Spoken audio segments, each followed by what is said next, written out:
Howdy, folks.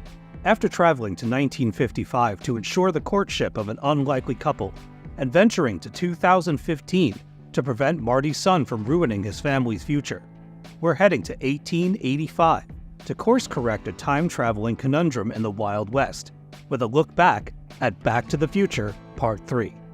Is this a hold-up? It's a science experiment!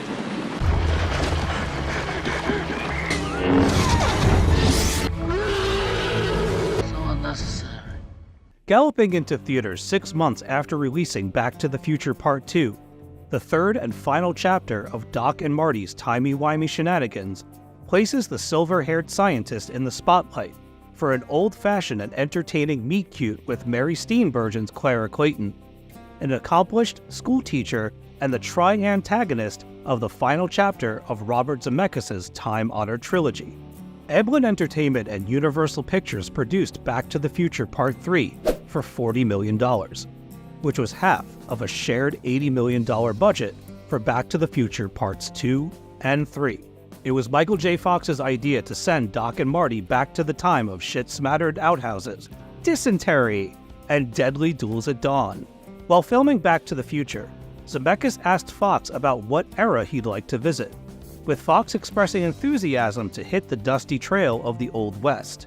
Robert Zemeckis and writer-producer Bob Gale loved the idea, but they kept it in their back pocket. There was no guarantee that Back to the Future would succeed, and plans for a sequel, let alone 2 of them, were only in the cards once the original film became a surprise smash at the box office. Who's President of the United States in 1985? Ronald Reagan. Ronald Reagan? The actor? When Back to the Future Part 2 debuted on the silver screen in 1989, Zemeckis stunned audiences with a surprise preview for Back to the Future Part 3, ahead of the film's closing credits. The internet was a shadow of its current self then, so the only way to see the tease was in theaters. Word of mouth spread about the spur-sportin' sequel quickly, leaving fans in a perpetual state of anticipation for another movie starring their favorite time-traveling duo. I remember the crowd reaction to the preview when I saw Back to the Future Part 2 at the Brookhaven Multiplex in Medford, New York. Audible gasps of excitement filled the packed theater as Michael J. Fox's Marty McFly confronted the Old West to save his friend from an untimely end. The preview teased Marty's run-in with Thomas F. Wilson's Buford Mad Dog Tannen, alongside heightened action atop horseback, a musical cameo from Frank Beard, Billy Gibbons, and the late Dusty Hill of the band ZZ Top, and Doc's googly-eyed fawning for Ms. Clara Clayton. While the leap from an imagined 2015 to 1885 was jarring, my audience was ready to saddle up for one last cruise in Doc's Delorean. Zemeckis shot the Back to the Future sequels back-to-back, creating a timely turnaround that kept fans engaged with the franchise. Instead of repurposing old sets, the crew built the 1885 Hill Valley from the ground up, tailoring the town's look for a community on the verge of expansion. The western scenes were filmed on location in Oak Park, California, and Monument Valley, while filming for Hill Valley took place in Jamestown, California, at Red Hills Ranch near Sonora, California. Zemeckis shot some train scenes at Railtown 1897 Historic Park, also known as the Movie Railroad. Zemeckis shot the Back to the Future sequels over 11 months, with a 3-week reprieve between productions for rest and recovery. Zemeckis' schedule during production for Back to the Future Part 3 would have ruined me. He used to edit the second movie while shooting the third, then hop a private jet to reconnect with Bob Gale to collaborate on the dubbing process. Zemeckis would then get a few winks in at the Sheraton Universal Hotel before boarding a plane back to California to start the process all over again. Because the sequels were filmed back-to-back, Zemeckis had little trouble securing the original cast members to star in one film after the other. Well, you're my... Who are you? The only outlier of the primary cast was Mary Steenburgen, who was reluctant to play Clara Clayton until her children begged her to accept the role. Zemeckis and Gale wrote Clara with Steenburgen in mind, inspired by the actress's ability to combine demure characteristics with a thirst for action and adventure.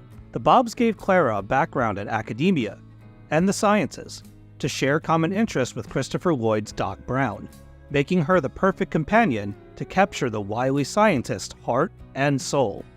The appeal of Back to the Future 3 goes beyond being part of a beloved franchise.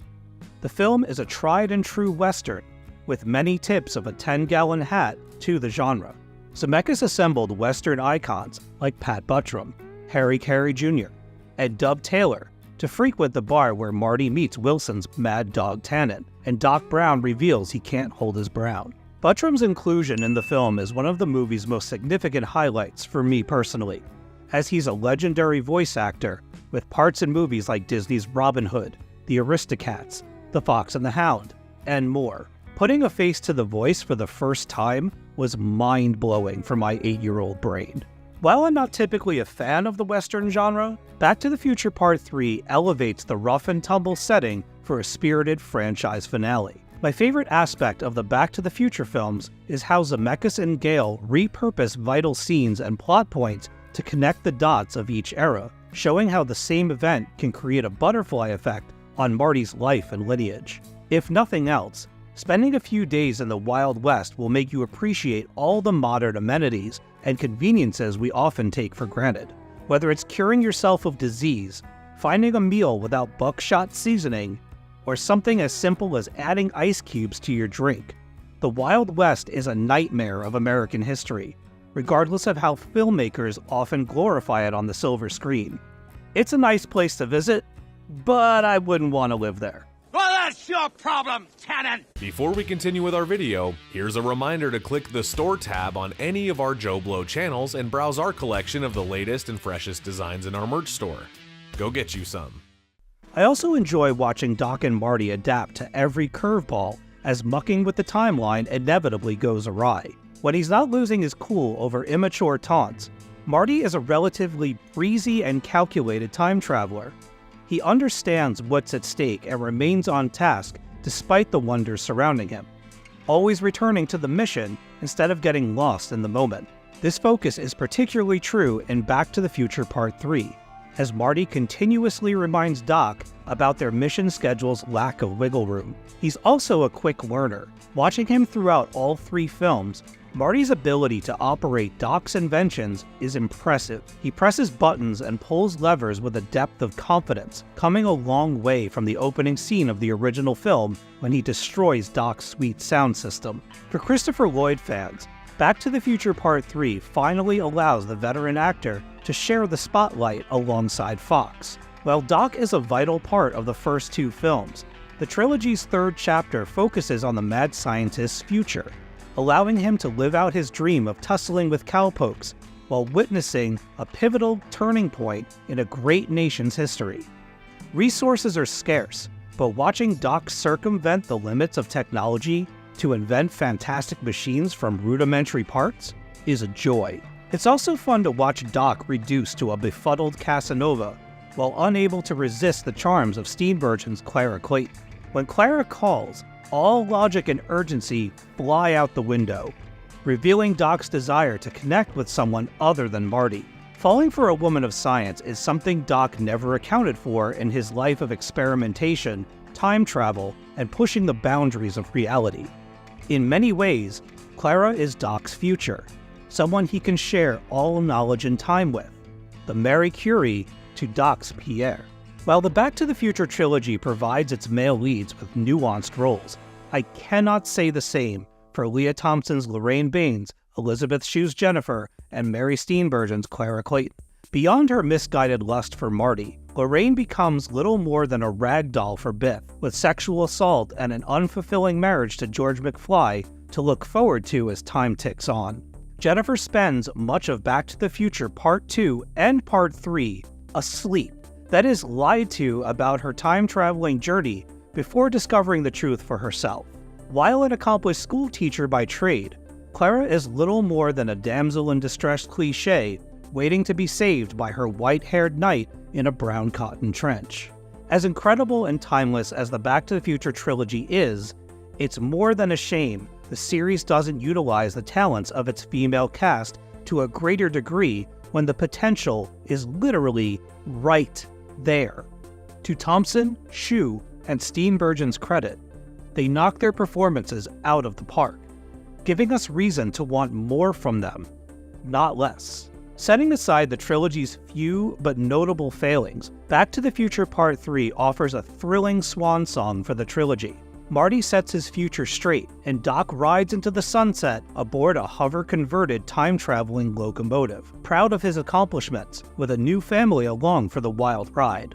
With 3 iconic eras in American history explored, the potential to continue the franchise remains. Still, Zemeckis remains adamant about Hollywood keeping its muddy-grubbing mitts off the Back to the Future property. Regardless of quality, Universal would likely leap to remake Back to the Future for modern audiences. But what would that look like? Who would they cast? Would it be a retread of the trilogy, or would Doc and Marty go someplace new? There are too many questions for me to feel comfortable about any of them. I hope Hollywood never gets to sink its fangs into Back to the Future. Like my dream of owning a neon pink Mattel brand hoverboard one day, let it remain in the past. Few films feel as formative as Zemeckis and Gale's Back to the Future trilogy.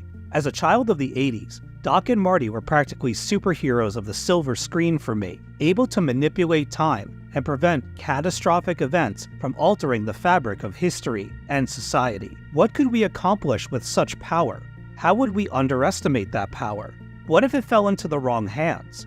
Would it corrupt and tarnish our morals, trapping us in an infinite loop of do-overs? With so many uncertainties laid bare, perhaps time travel should remain science fiction.